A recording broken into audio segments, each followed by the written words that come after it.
Dios les bendiga, hermanos. Me da mucho gusto poder estar aquí con ustedes. La verdad es que cada que vengo yo me siento en Odre Nuevo como en mi casa, como en mi iglesia. Es una congregación muy bonita y me da mucho gusto poder estar aquí y sobre todo compartiendo el mensaje de Dios. Y para comenzar, me gustaría que abrieran conmigo sus Biblias en Proverbios 19:21. Vamos a estarle dando lectura, vamos a leer la Nueva Traducción Viviente. Dice así: puedes hacer todos los planes que quieras, pero el propósito del Señor prevalecerá. Y para comenzar con este tema me gustaría hablar acerca del pueblo de Israel cuando se encontraba en una situación de esclavitud por los egipcios. Recordemos que los israelitas habían pasado 430 años oprimidos por los egipcios, donde sus condiciones de vida eran de un trabajo sumamente excesivo. Pero Dios tenía un plan diferente para ellos, pero era necesario llevarlos por un cambio radical para poder llevarlos así a una tierra que Él ya les había prometido. Y al analizar este tema, me recordaba hace un tiempo en una de las congregaciones que yo asistí, escuchaba a una mujer que estaba dando su testimonio, en donde se encontraba en un momento de su vida donde creía que todos sus planes se estaban cumpliendo. Ella decía que acababa de terminar su carrera, le estaban por dar un trabajo que ella tanto había anhelado y estaba por casarse con el novio que había durado toda la vida. Pero en cierto punto había una incomodidad en ella que la llevaba a pensar que nunca se había detenido a preguntarle a Dios cuál era el plan que Él tenía para ella. Entonces decidió orar a Dios y decirle: Señor, quiero que se haga tu voluntad y no la mía. Y así es como ella toma la decisión de rechazar el trabajo y también de romper con su compromiso. Y tiempo después vemos cómo ella se dirige a otro país, a otra cultura diferente, a predicar el mensaje de Dios. Y ella, meses después de regresar, se encuentra en esta congregación contándonos su testimonio y diciéndonos: no sé yo lo infeliz que hubiera sido si hubiera seguido mis planes propios. Y sobre todo nunca hubiera conocido la felicidad y el gozo que era seguir los planes que Dios había trazado para mi vida. Y en ese momento ella dijo: Dios cambió mis planes. Y es por eso que vamos a hablarles este día de esto. Y digan conmigo: Dios cambia los planes. Y por medio de 3 maneras veremos cómo se cumplen los planes de Dios. Y en primer lugar, los planes de Dios se cumplen pidiendo dirección. En Éxodo el capítulo 13, versículo 21 y 22 nos habla de cómo el pueblo de Israel, tras salir de Egipto, iba delante de ellos Jehová y nunca se apartó de ellos una columna de nubes que les servía para darles sombras, ni una columna de fuego que les ayudaba para alumbrarse. Esto nos habla de que Dios iba delante del pueblo. ¿Y por qué es importante pedir dirección? Para no perder el tiempo. Se calcula que por la distancia que había de las 2 regiones, que era de Egipto a Canaán, y la velocidad en que podía avanzar el pueblo, caminando eran 11 días de camino. Pero el pueblo de Israel pasó 40 años para llegar a lo que Dios había planeado para ellos.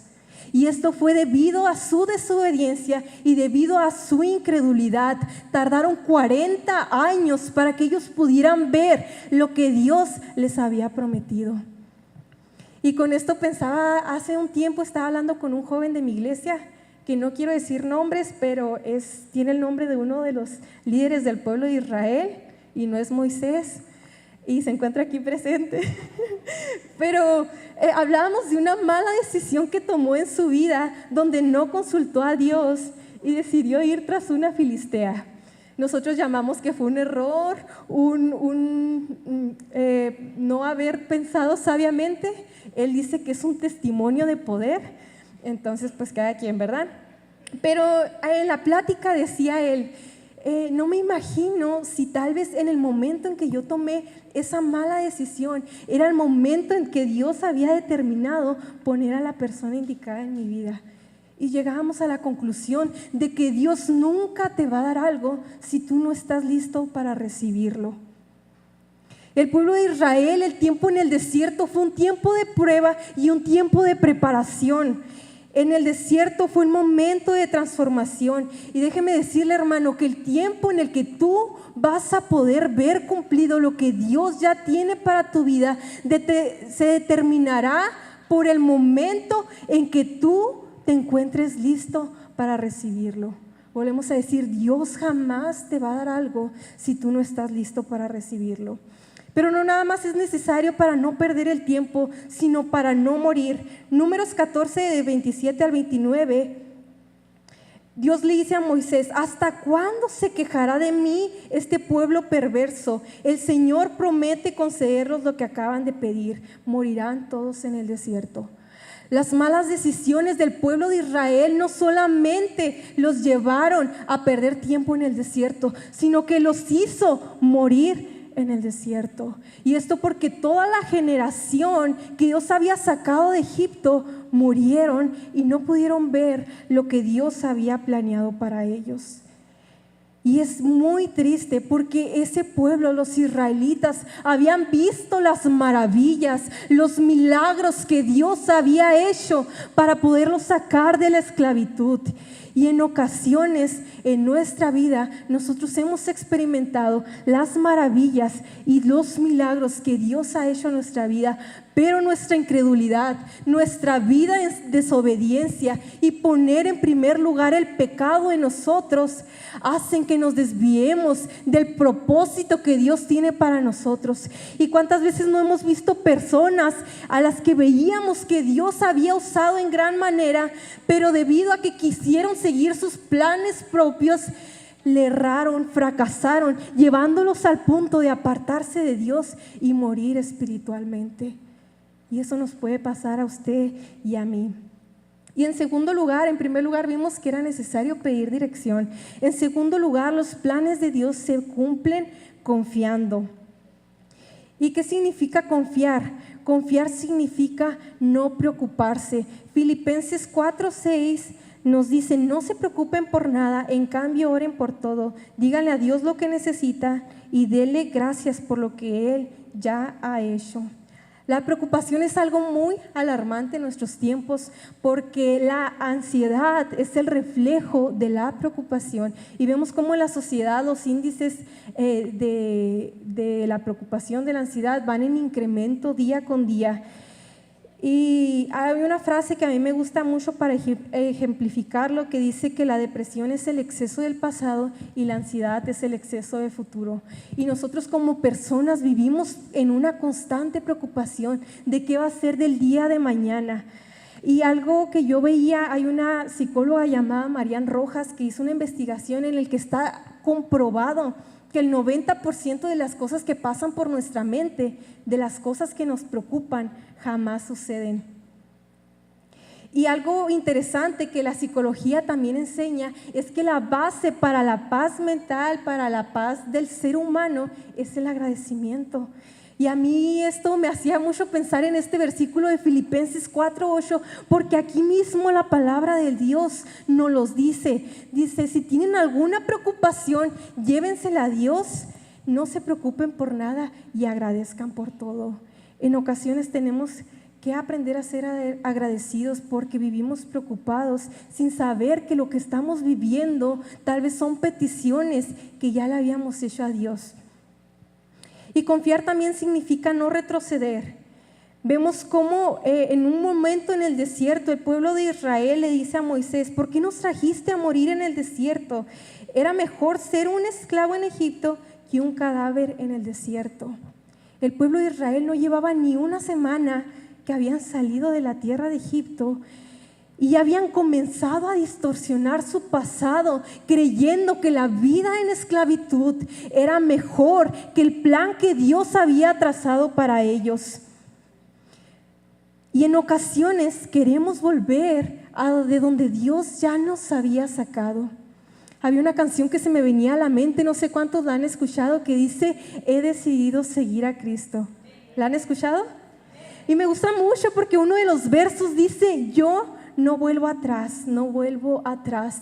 Y sabemos que estas palabras se vuelven tan reales en nuestra vida Cuando tenemos un encuentro con Jesús, estas palabras cobran vida en nuestra vida y vemos cómo cuando ya tomamos esta decisión, no pensamos ni por un segundo en retroceder de donde Dios ya nos había sacado. Y me llama mucho la atención esta alabanza porque es un himno cristiano que tiene sus orígenes en la India, con un nombre en Asán, el cual entregó su vida a Dios junto con su familia. Y cuando el jefe de la aldea se entera de esto, los manda a traer y le dice al hombre: niega tu fe, si no niegas tu fe, los vamos a matar a todos. Y en ese momento manda a traer a sus 2 hijos y le vuelve a decir: niega tu fe, si no en este momento verás morir a tus hijos frente de ti.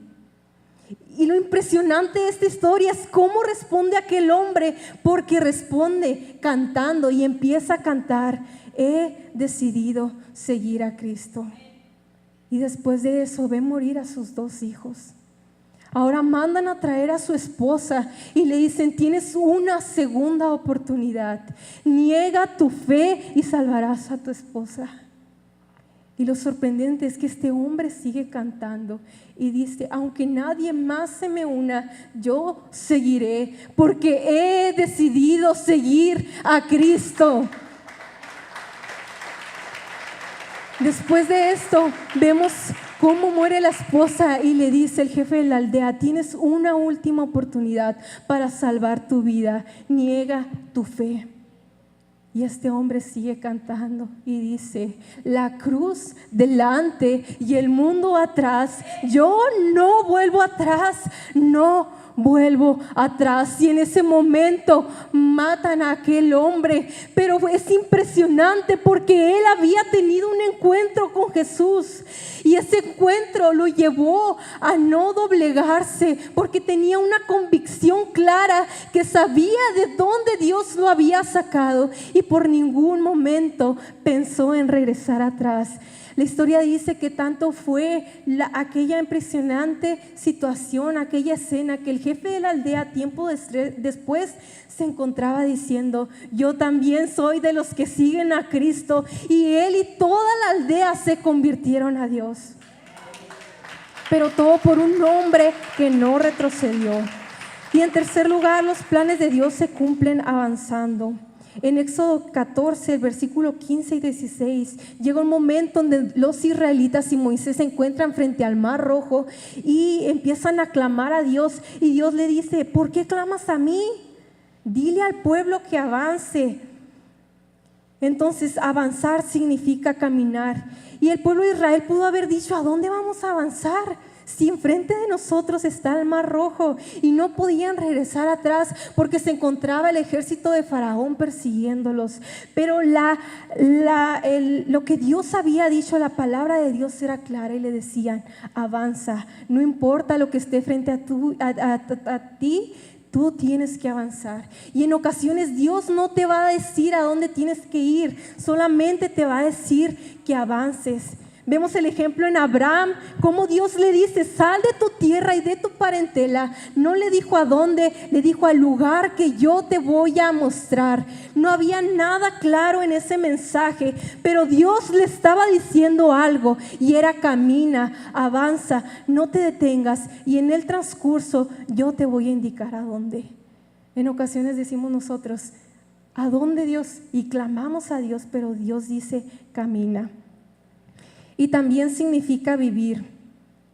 En Deuteronomio 8:1 dice: asegúrate de obedecer los mandatos que te entrego hoy, entonces te multiplicarás y entrarás y poseerás la tierra que yo he prometido a tus antepasados. Sabemos que Dios es un Dios de segundas oportunidades, ¿lo cree? Y un Dios de misericordias. En estos versículos vemos cómo Dios se encuentra hablándole a la nueva generación de Israel. Sabemos que la otra generación había muerto, pero ahora Dios les dice: tengo planes de vida para ti, pero es necesario que aprendas a seguir mi voz y a obedecer para que no cometas los errores que ya se cometieron. Y sabemos que Dios tiene planes para nosotros, y como lo decíamos ahorita, a lo mejor tus planes no son los mismos planes que Dios tiene para ti, pero la Biblia está llena de personas a las que Dios cambió sus planes. Veamos en los discípulos de Jesús. Mateo a lo mejor tenía pensado ser siempre un recaudador de impuestos. Vemos a Andrés, a Pedro, a Santiago, a Juan, que a lo mejor dentro de sus planes siempre era ser pescadores, pero tuvieron un encuentro con Jesús que lo cambió todo. Y yo sé que usted y yo hemos tenido un encuentro con Jesús. Entonces es necesario decirle a Dios en esta hora: Señor, quiero que sean tus planes y no los míos.